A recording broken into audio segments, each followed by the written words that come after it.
Hey everybody, today I am going to be reviewing Civil War. This film was directed by Alex Garland. I have reviewed all of Garland's previous works on this channel with the exception of Dread, so you can always go to those if you want a refresher, some background on how I feel on his work. Overall, I think he's a very interesting director and a storyteller. He has a lot of very specific influences, specific references that bring these stories, I think, into focus cinematically. But I also think he's somebody who is very torn between tones, styles, so far as he really loves, I think, like pulp filmmaking, really accessible entertainment, that type of thing, popcorn movies, but he also seems to really love like challenging, meditative, very slow art house style filmmaking. He goes straight for the Tarkovsky reference any chance he gets, and I think his problem is sometimes trying to find the balance, trying to juggle those two contradictory styles and learning how to make them grow together. Ex Machina, I think, is his best film. It's his most cohesive overall, and yet I think it's his least interesting, maybe visually. It's not so striking.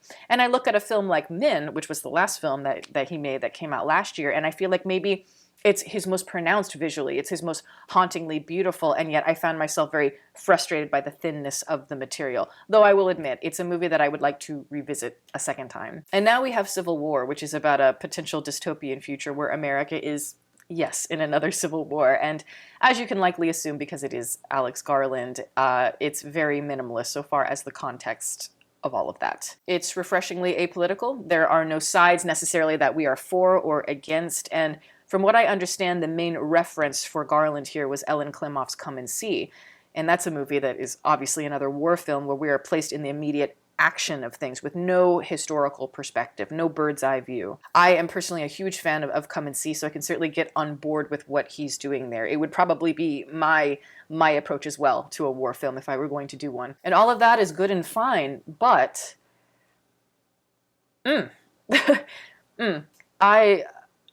I do struggle with this movie. I'm not sure how successful this film is at getting any of its points across with real clarity, and I'm not really sure exactly what those points are to begin with. It does feel all over the place so far as strengths and weaknesses. Like most Garland films, there is always something cool going on no matter how I feel about the material. No matter what's happening in the film, you can always guarantee there's like a really cool shot. There's maybe a cool silent moment where something poetic is happening. A small scene here and there that'll have some really strong writing. But I do feel like here he's choosing a subject matter where he's biting off maybe a little bit more than he can chew so far as the ambition of it is concerned. This film reminds me of a giant, dark room that is lit with rows of all of these big light bulbs, but half the light bulbs are broken. And therefore we can never get a full sense of everything. We cannot see the room in its full harmony. And that does keep me from being able to find the emotional arcs all the way through for myself. It's a mealy film. I don't know if that makes sense, but yes, that's what I'm going to say. It feels mealy. Though I will say I prefer this a lot more than I did Min on the first viewing, and probably Annihilation, but I need to go see Annihilation again to be sure of that. This one just feels a little bit more robust, maybe a little bit more focused overall, even though it is still quite messy. And obviously just the Civil War conversation in reality is a very sensitive issue, I would say, in the country. So I think there's a need to capture that immersive experience. And Garland loves a lot of weird kind of experimental flourishes in his movies. They've always bugged me in the past. It'll be a situation where it's like a shot, reverse shot, where like the eye lines don't match of the characters. Continuity of editing is not right, and all of that is a very conscious decision by him. What I mean by that is like, it's like if there's a shot of me and you hear something in the distance and I go, what was that? You think the next shot is going to be, an image of wherever the sound came from, but no, it could be something completely unrelated. In the more intimate scenes in previous films he's done, stuff like that would just be very jarring, where I'm like, whoa, all right, it's like, where am I? Where did I go? But here, it actually works a lot better, I would say, the disorienting feeling. And I mean that more in the beginning of the film. There's something about the chaos happening where it's like, there's all this tension rising, but you don't know exactly why. Why are people fighting? Always calamity, always movement in your peripherals. It creates this feeling that you can never relax. It's always just very like high tension. Our main characters here are a group of photo press journalists who are on the front lines, and obviously they are supposed to remain impartial in their line of work. There are a couple scenes in the first act where they are in a war zone that I think are very effective so far as getting the point across of what it is like to be these people. I like the combination of like the slice of the bullet going right past the ear. The sound is very good, the texture of that. And the combination of like the snap of the camera with the gunshots and how you'll see like, the black and white image, and then we'll cut right back to the actual scenes of war. All of that's really effective. I think this film is at its best when it's expressing itself in small little vignettes. That's where the film, I think, is capturing more the essence of come and see that Garland mentioned. But I really like the scene where they stop on the side of the road to go get gas. That whole exchange is just very anxiety-ridden. I like that it is an intimate scene where everything is very clear. You have a clear sense of who is who. You know where your characters need to go by the end of the scene. As tense as it feels, it's just a small microcosm of a gigantic event. And even in this small microcosm, you do feel like you're getting maybe just a small little sense of, much bigger horrors. I think the standout performance in that scene is Carl Glusman. I just think he has this spacey sort of childlike energy to him that is very unnerving. And the way that he holds that gun is just very scary. It reminds me of the footage of the Columbine kids doing target practice in the woods, the way they're just flinging the guns around. Excellent. And of course, the Jesse Plemons sequence that kind of mirrors this later in the movie is another nail biter. And as we all know, Jesse Plemons has a bone-chilling ability to play cruelty and brutality with the most casual of demeanors. It's a big line in the trailer, but that moment where he kind of, he's holding the gun and he scratches his cheek and he's like, well, what kind of American are you? It's played with such a looseness and such an invisibility of acting technique, and yet it is delivered with such intent, with such clarity, and obviously it's meant to be a key line in the whole piece, not just in the trailer, I think. But again, that's also part of the problem. That line, what kind of American are you? You'd think that it would maybe spark a debate after the movie or stir some sort of internal questions within you. I don't think that line resonates because I don't think the concept of what kind of American are you really feels like it emotionally resonates within the story. And I don't think America as a concept is fully forged here for that line to have proper power in the script. I really think it only has power because Jesse Plemons is an amazing actor, and the scene itself is a really harrowing situation. So if you remove the context, I think it works very well, but upon reflection, it just feels like it's not adding up. So many of these things you can't sink your teeth into. Yes, Come and See might be the main influence so far as I understand it, but honestly, this whole movie, all I could think about was Children of Men. Children of Men is all over this thing. And that's a film, as many of you know, I'm not nuts about it, but the one thing that I am absolutely head over heels for when it comes to Children of Men is the execution, the visuals, the world building. The execution of that film is nothing short of spectacular. And so many films and so many pieces of art have tried to capitalize on that particular style that Alfonso Cuarón gave us, but most of them do fall short. And I would say Civil War does fall short as well. Not to say it doesn't have its moments. Like I said, I think Alex Garland really appreciates the subtle nuances in things. He always remembers that there is beauty within pain, and I think that's something that is often lost on a lot of artists.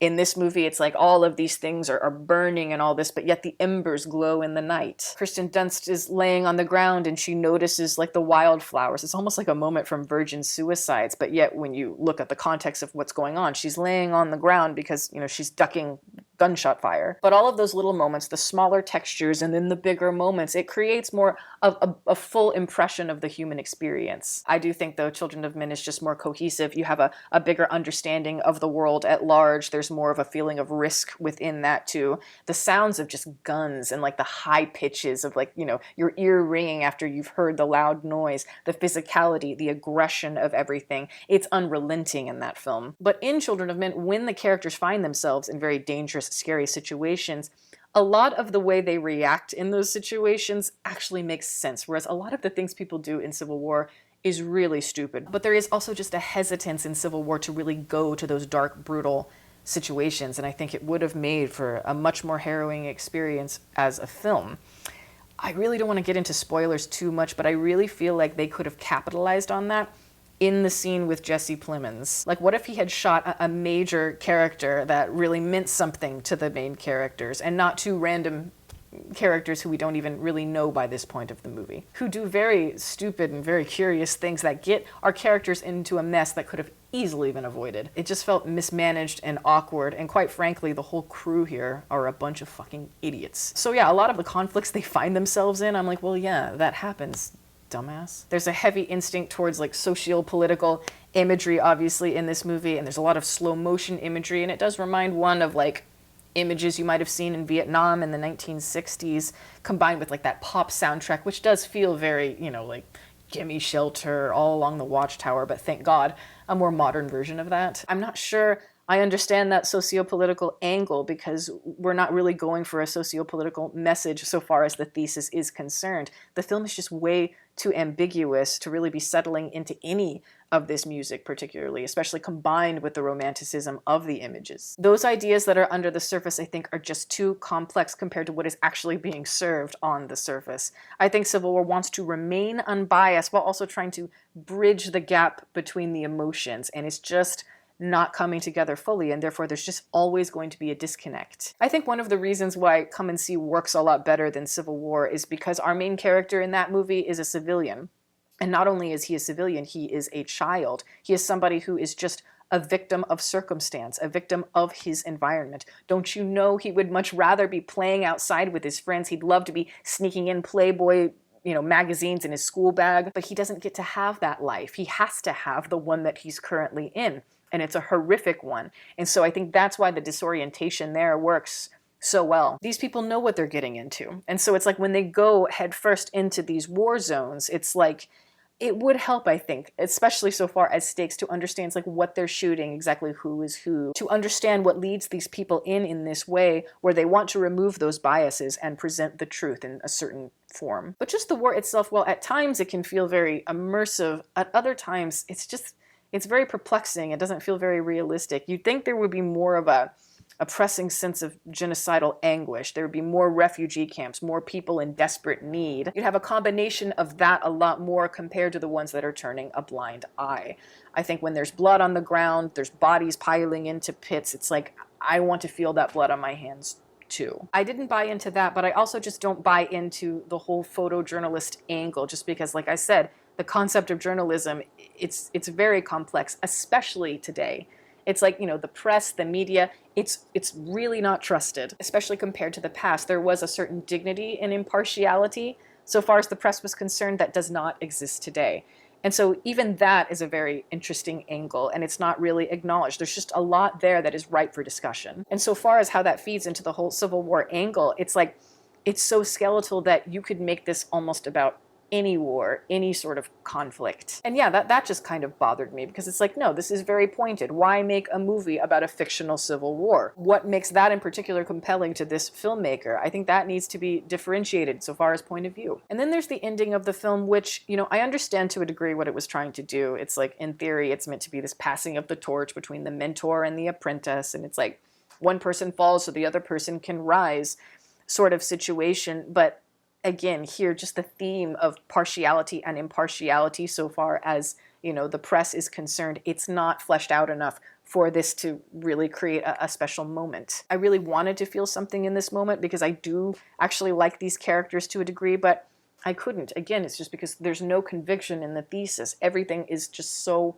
muddled. So yeah, I mean, when it comes to Alex Garland, like I said, I don't ever want to miss a film that he makes. He's always doing stuff that is interesting and stuff that always stays with me in some form. So yes, I am going to recommend this film because I do think there's enough here that is worthy of your time, and there's enough intrigue here that I think you'll be thinking about certain aspects of it. And yet, I'm surprised how slippery the film is at the same time. It only works in pieces. I really just wanted this to push into something, more cohesive, and it didn't. So, it is what it is. I enjoyed it, but it still leaves a lot to be desired for me. But that is my review. Thank you guys so much for watching. I'm going to plug my website as always. It is deepfocuslens.com. I'm an artist, I do commission portraits, and I sell prints of my work. If that is something that you're interested in, you can always go to the website below. And if you have a question about a commission or a print, you can always email me. My email is in the description box below as well. Also, I'd like to give a shout out to my patrons who are great. Guys, thank you so much for your support. Welcome to all the new members. If you are interested in supporting, the link for that is below, as well as the rest of my social media information. You can watch more videos here, and you can subscribe if you'd like. Catch you next time.